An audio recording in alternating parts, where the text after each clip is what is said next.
After 8 years of military service and saving every penny, Sarah and I finally had enough for a down payment on our first home. I had just returned from my third deployment and was looking forward to settling down in one place. Maple Creek Estate seemed perfect: quiet streets, good schools, and a sense of community we both craved before our baby arrived. The house was not massive, but it had 3 bedrooms and a backyard where I imagined pushing a swing set someday. When we signed those closing papers, I felt a weight lift from my shoulders. Finally, something permanent, something ours. Sarah was 5 months pregnant when we moved in. Her pregnancy had been challenging from the start, with severe morning sickness that lasted all day. The doctor had prescribed bed rest, but Sarah insisted on helping unpack our new home. I would often find her in the nursery, carefully arranging stuffed animals or testing the rocking chair, her hand resting on her growing belly. Those first weeks felt like the beginning of everything we had worked for. 3 days after moving in, the first letter arrived. It was printed on heavy cardstock with an official-looking letterhead: Maple Creek Homeowners Association. The envelope contained a welcome packet with 47 pages of rules and regulations.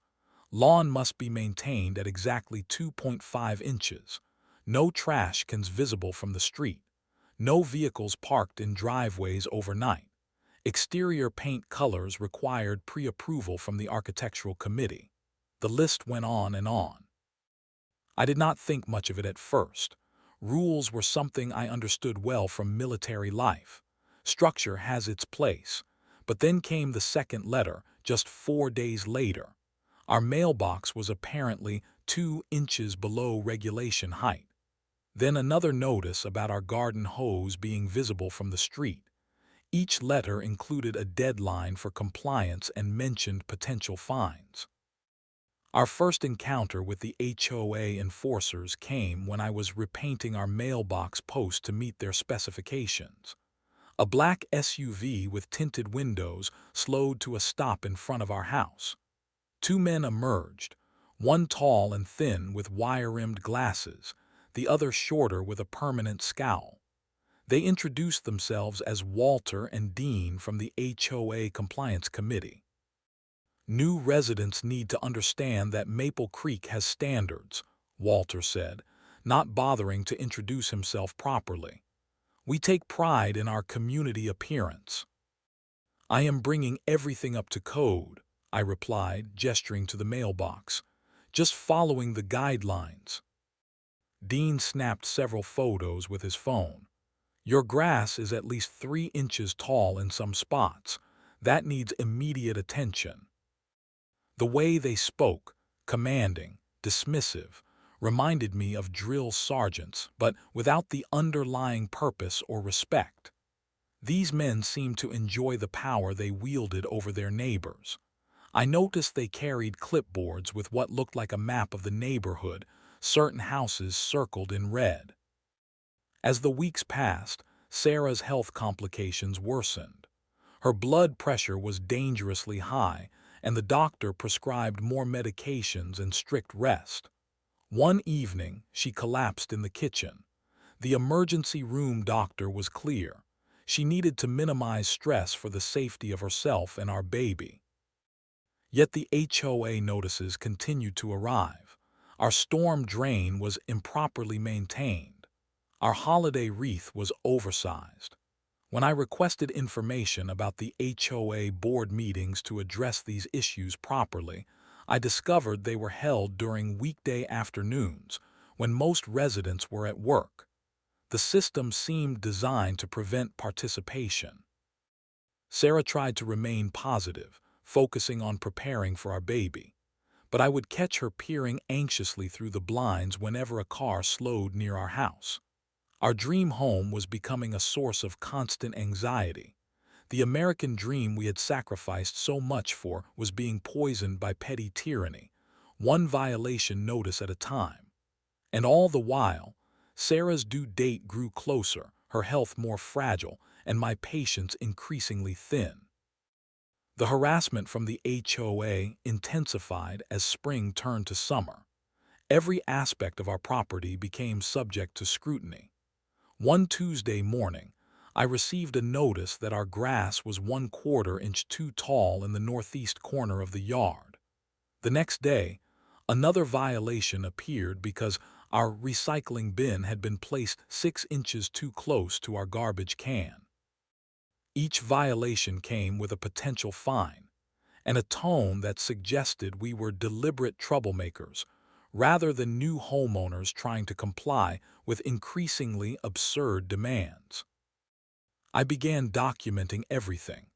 The military had taught me the importance of maintaining records. I photographed our property daily, kept a log of every interaction, and filed each notice methodically in a growing folder. What began as frustration evolved into something more troubling, a pattern too consistent to be coincidental. They gave the Richardsons 2 weeks to fix their fence, our neighbor Tom mentioned while helping me adjust our mailbox height yet again. But they gave you 3 days for the same issue. That does not seem right. Tom was one of the few neighbors who spoke to us. Many seemed afraid to be seen interacting with households that had been targeted by the HOA. I learned that Walter Evans, the tall enforcer with wire-rimmed glasses, had been on the HOA board for 15 years.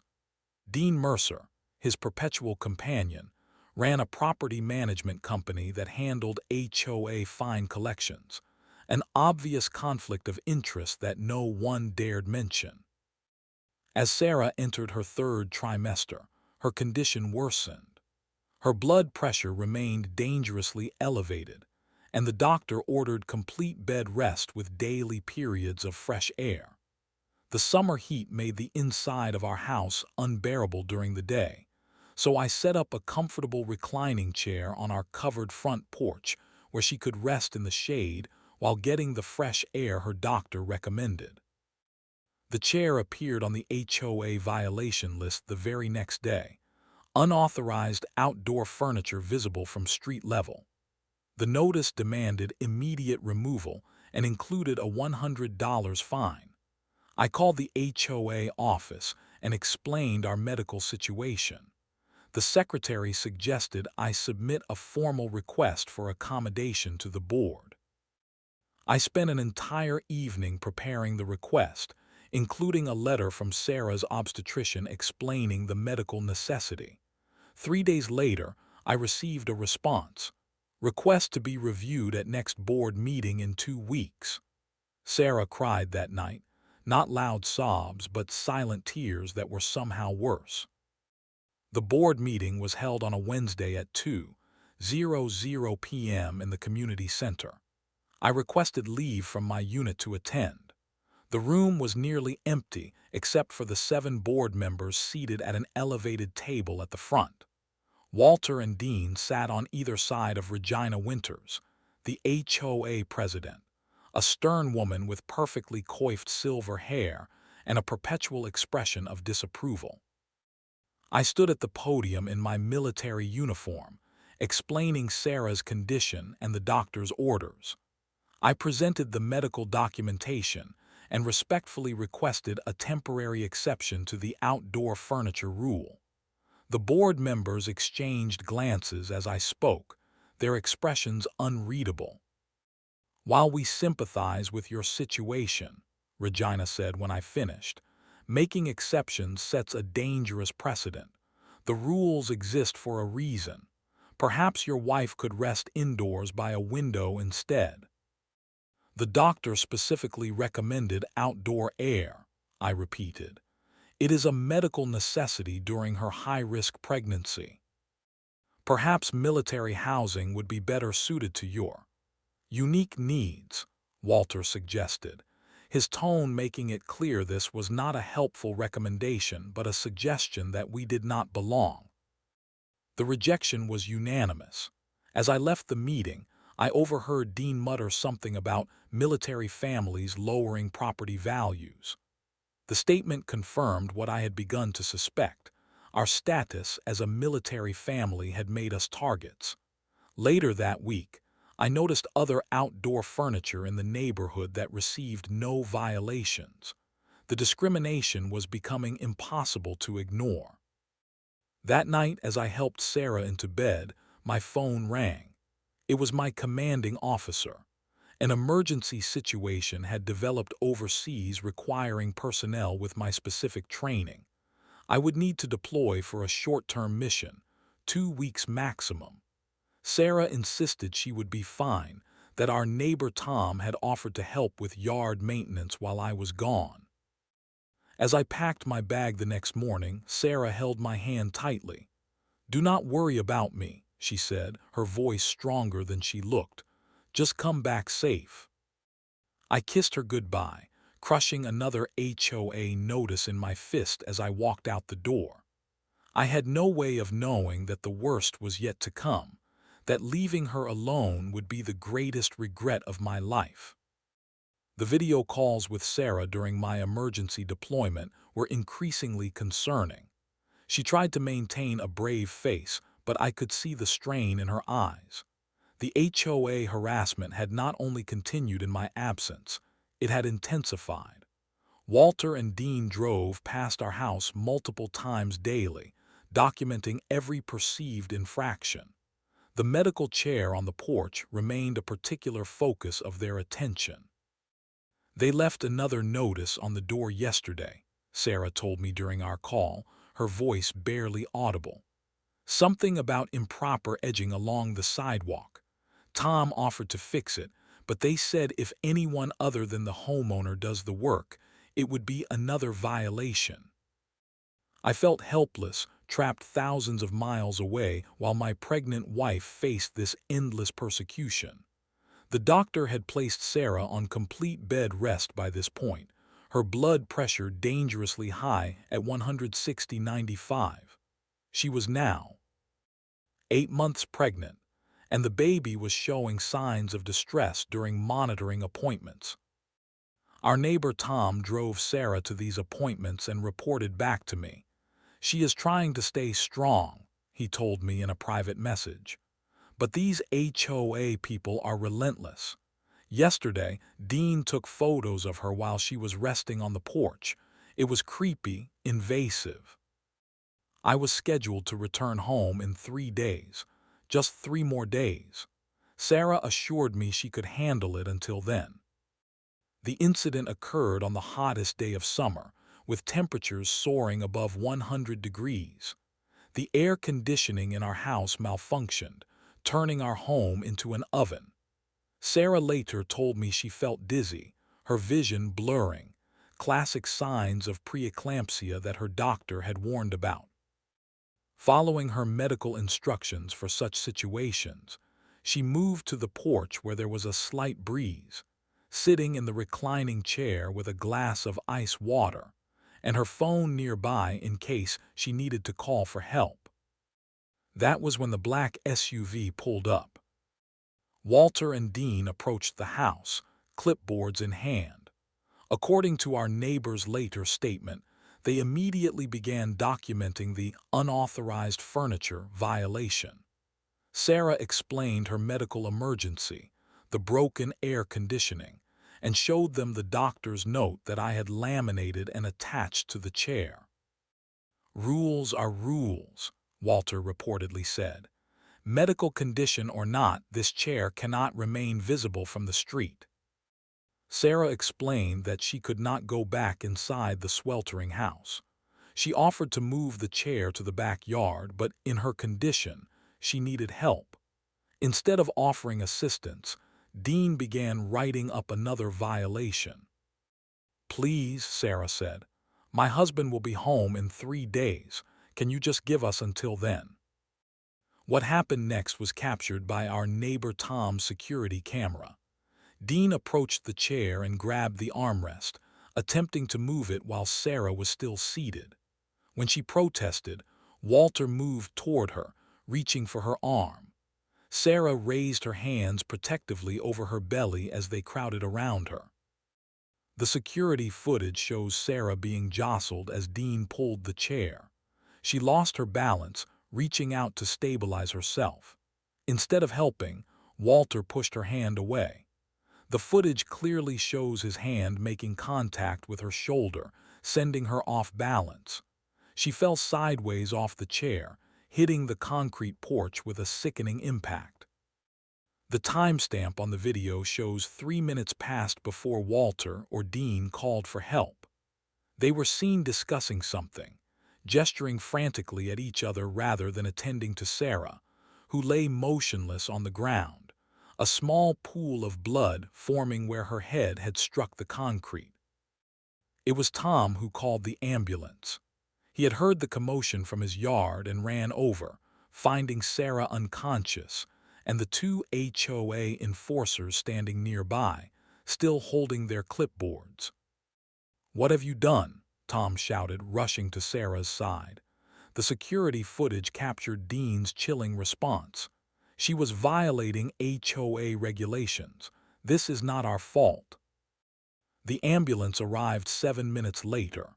The paramedics worked quickly, stabilizing Sarah's neck, checking her vitals, and rushing her to the hospital.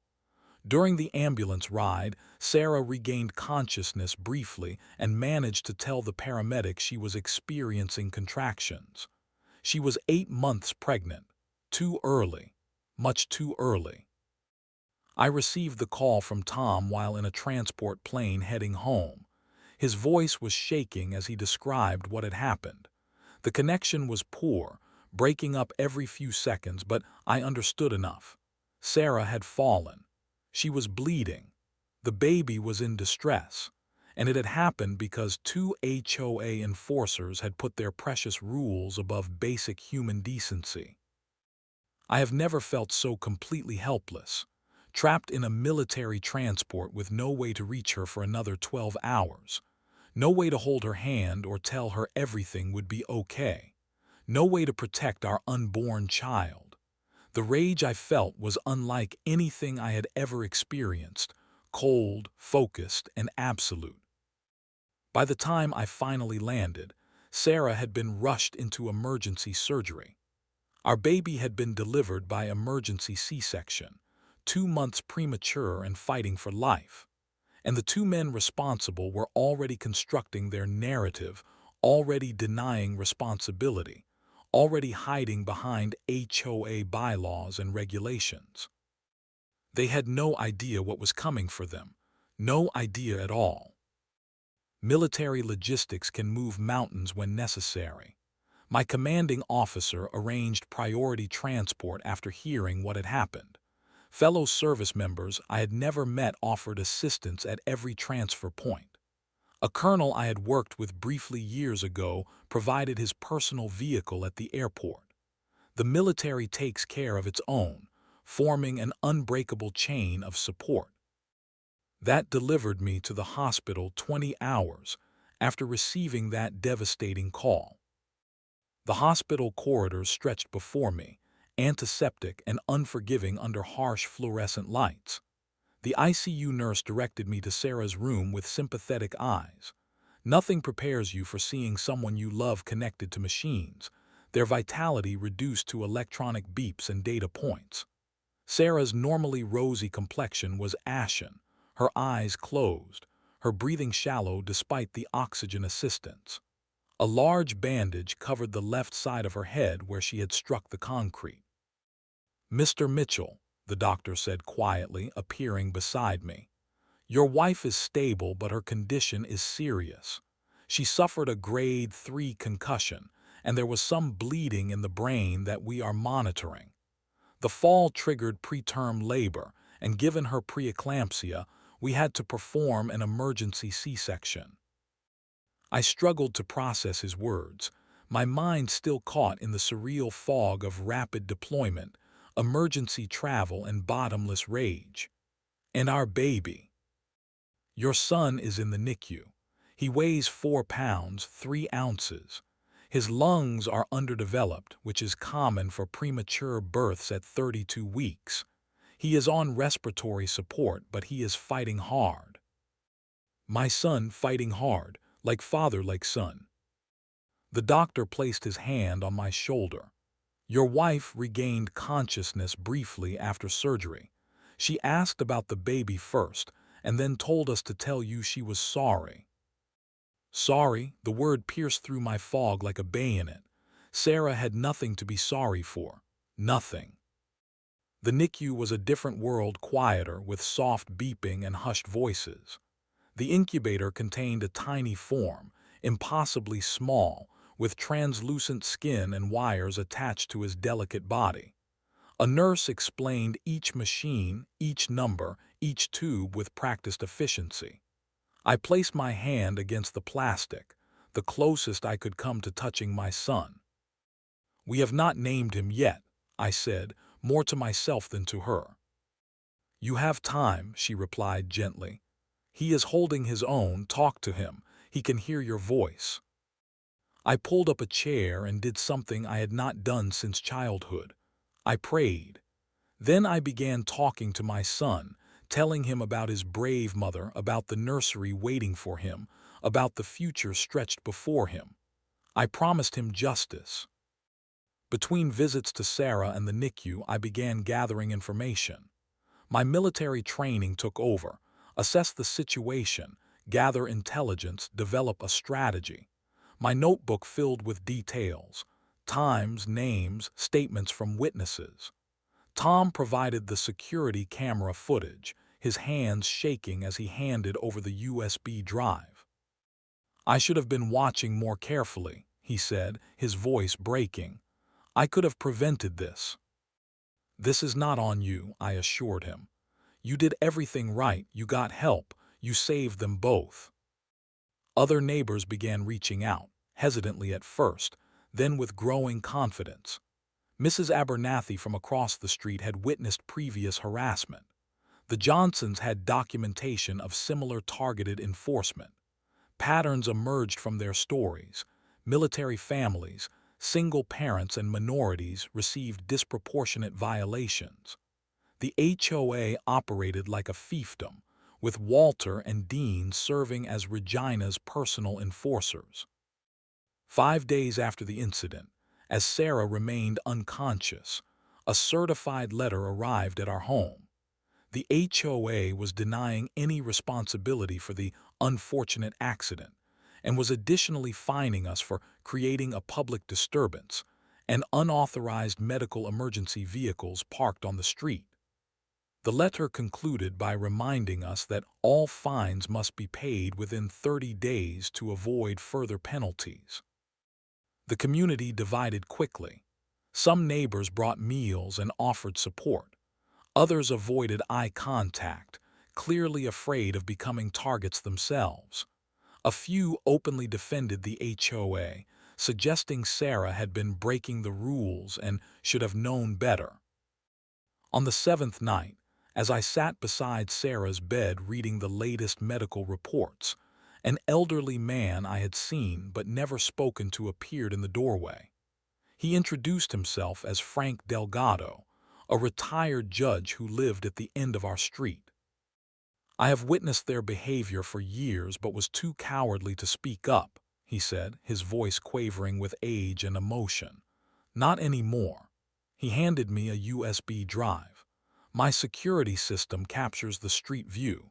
It shows everything that happened that day, including what they did before and after your wife fell.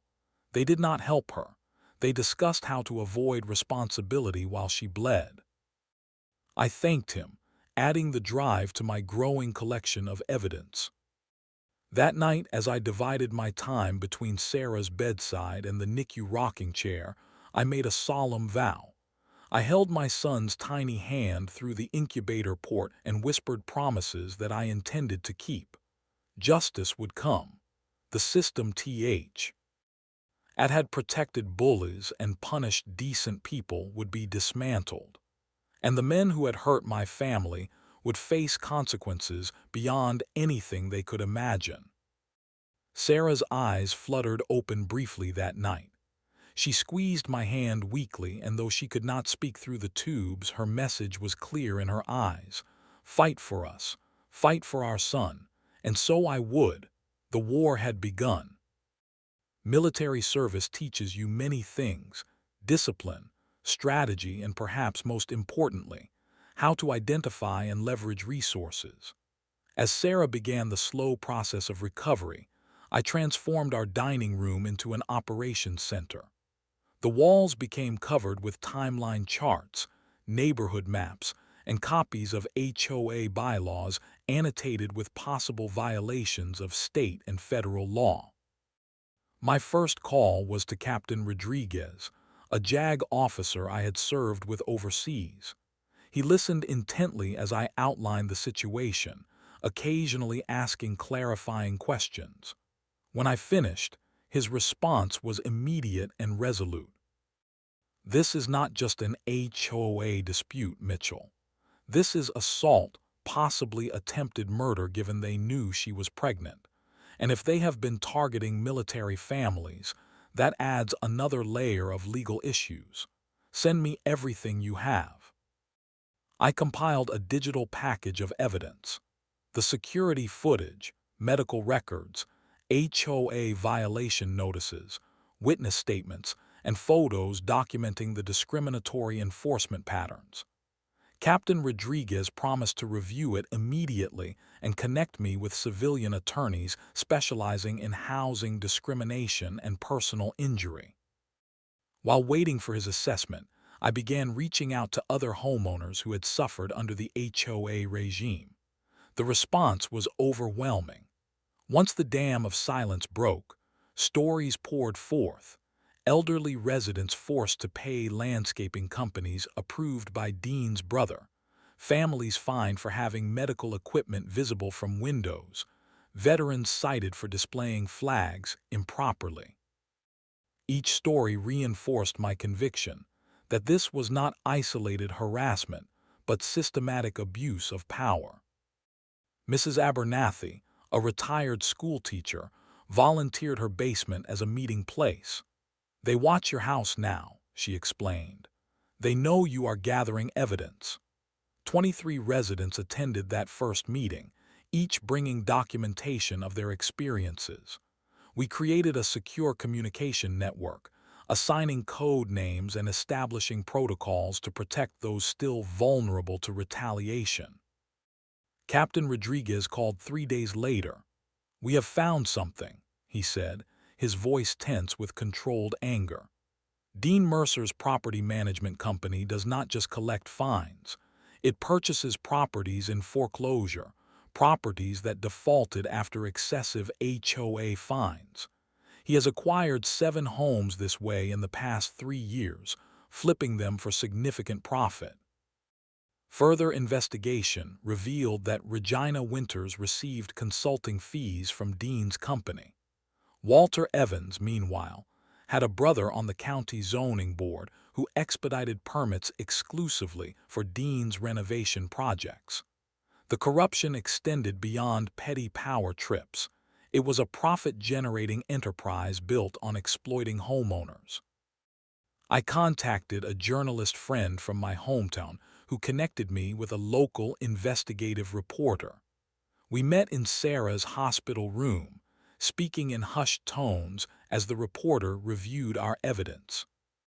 "This is bigger than your neighborhood," she said, her eyes widening as she scrolled through the financial documents. "There are implications of racketeering, conspiracy, wire fraud. This could bring down similar operations across the county."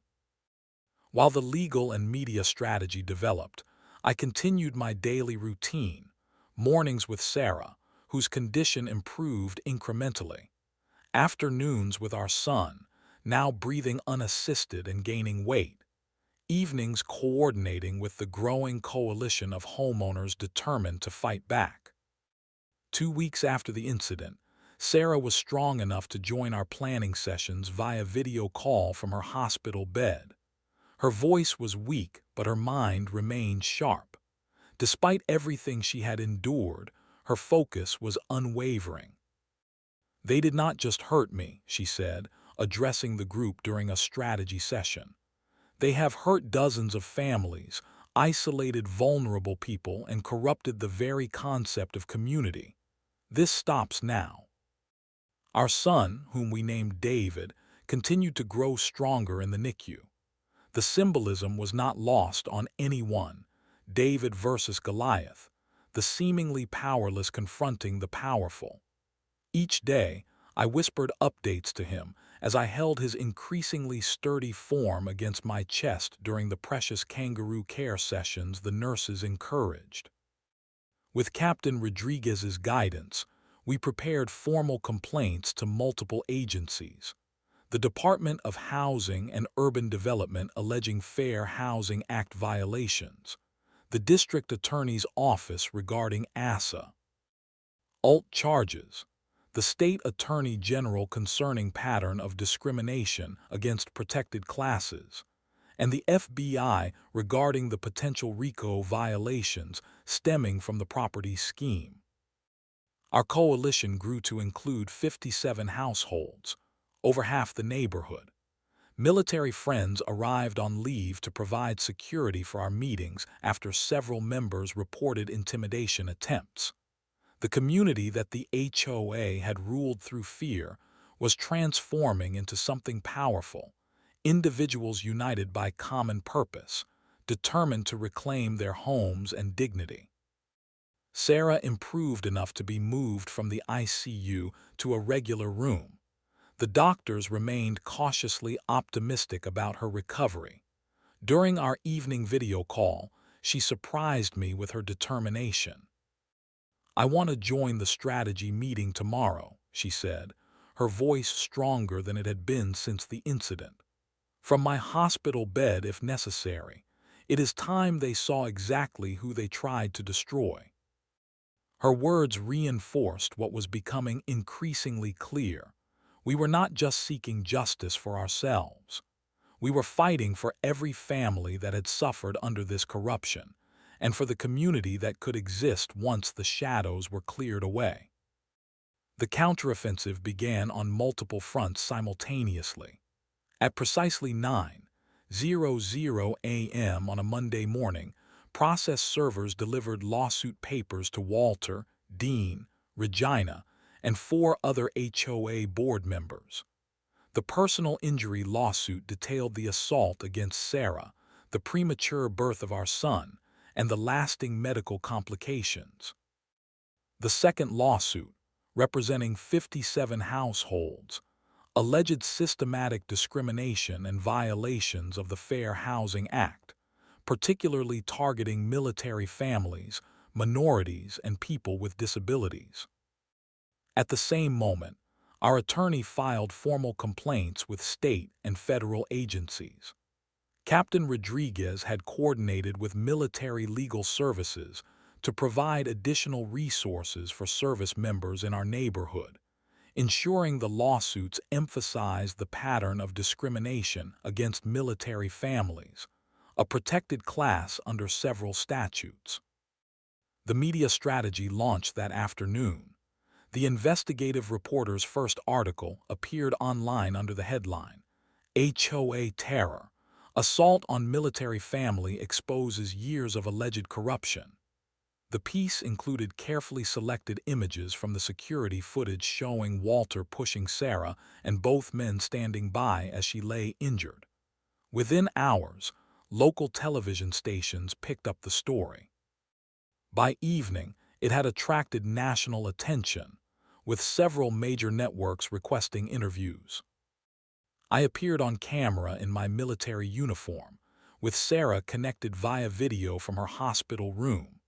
We presented the facts calmly, without emotional embellishment. The reality was damning enough. The reporter's follow-up pieces methodically exposed the financial connections between the HOA leadership and various business entities that profited from homeowner fines and foreclosures. The HOA board's initial response was predictably defensive. They issued a statement describing Sarah's injury as an unfortunate accident resulting from a homeowner's noncompliance with community standards. The statement backfired spectacularly when social media users juxtaposed their words with the security footage. Public outrage intensified. Our coalition's website, where we had uploaded documentation of years of abuses, crashed repeatedly from excessive traffic. Regina called an emergency HOA meeting 1 week after the media explosion. The community center, typically empty during HOA proceedings, was packed beyond capacity. Residents stood along walls and spilled out into the parking lot. The board members sat at their elevated table, looking significantly less confident than usual. I arrived in my dress uniform, accompanied by 2 military attorneys and Sarah's father, who had flown in to support us. Sarah was still in the hospital but watched via live stream that our coalition had arranged. A technological capacity the HOA had always claimed was impossible when homeowners requested remote meeting access. Regina attempted to restrict comments to 3 minutes per resident, but the crowd shouted down this limitation. The atmosphere was charged but disciplined. Our coalition had prepared residents to present facts rather than emotions, to focus on specific violations rather than general grievances. When my turn came to speak, the room fell silent. I approached the podium, placing a thick binder of evidence before me. For years, this HOA has operated not as a community organization, but as a profit-generating enterprise benefiting a select few at the expense of many. I began, my voice steady. Tonight, I will present evidence of systematic discrimination, financial impropriety, and criminal behavior by those entrusted with maintaining our community. Over the next 30 minutes, I methodically outlined our findings, projecting documents onto the screen behind the board members. Financial records showing Regina's consulting fees from Dean's company. Emails between Walter and his brother on the zoning board expediting permits. Statistical analysis demonstrating the disproportionate enforcement against military families and minorities. And finally, the complete security footage showing the assault on Sarah and the callous inaction that followed. The footage played in complete silence. When it concluded, showing Walter and Dean discussing their story while Sarah lay bleeding, several people openly wept.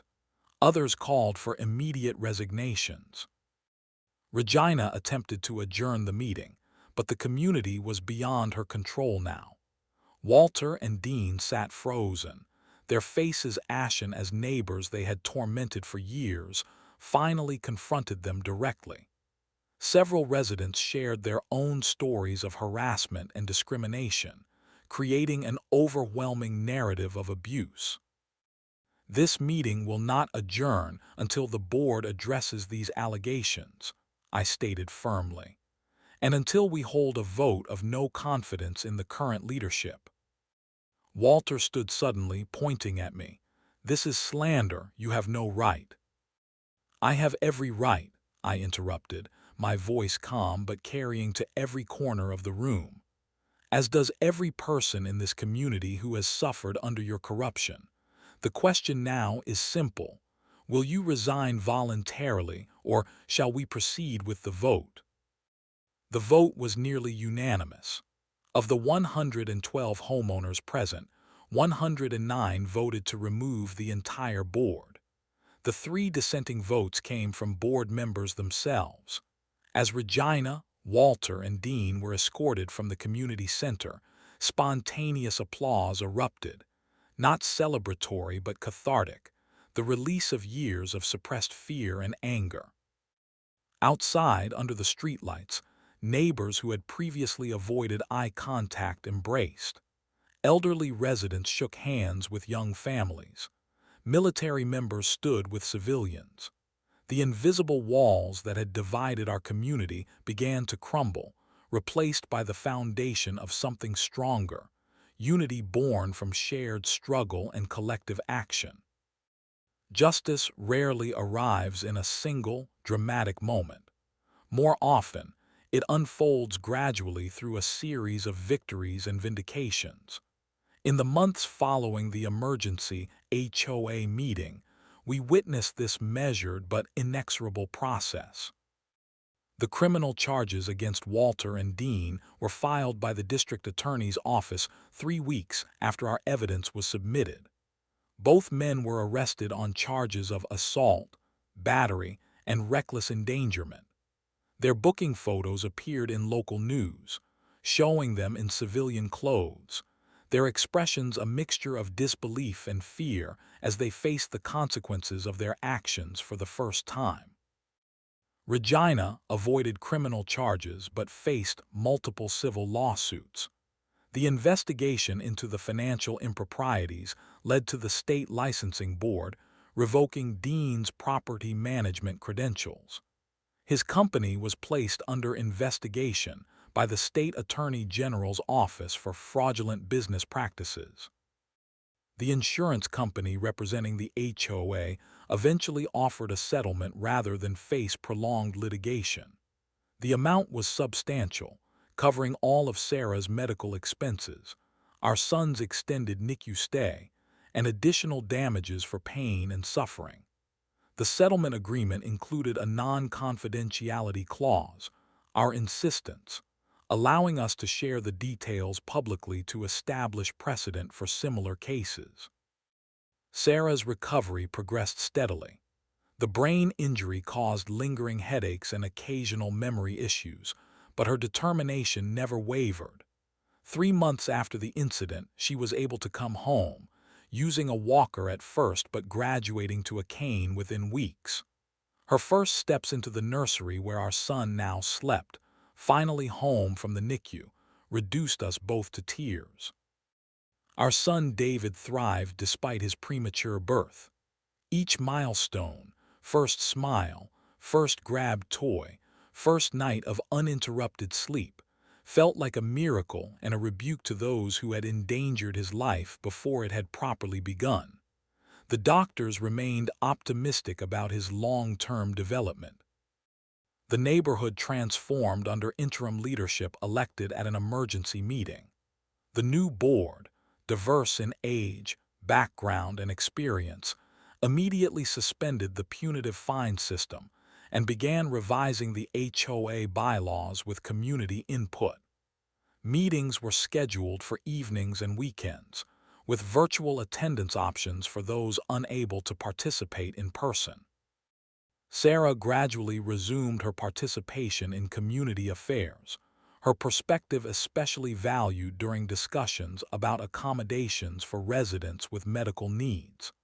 Her first public appearance at a board meeting received a standing ovation that left her blushing, but determined to convert sympathy into action. 6 months after the incident, I testified before the county commission in support of what became known as the Military Family Protection Act, legislation specifically prohibiting HOAs from discriminating against service members and their families. The ordinance passed unanimously, with similar measures subsequently introduced in neighboring counties.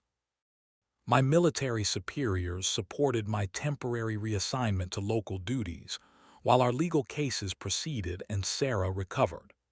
My commitment to service remained undiminished, but my perspective had evolved. Protecting American ideals sometimes meant confronting injustice in our own communities, not just overseas. The media attention our case generated inspired similar actions across the state.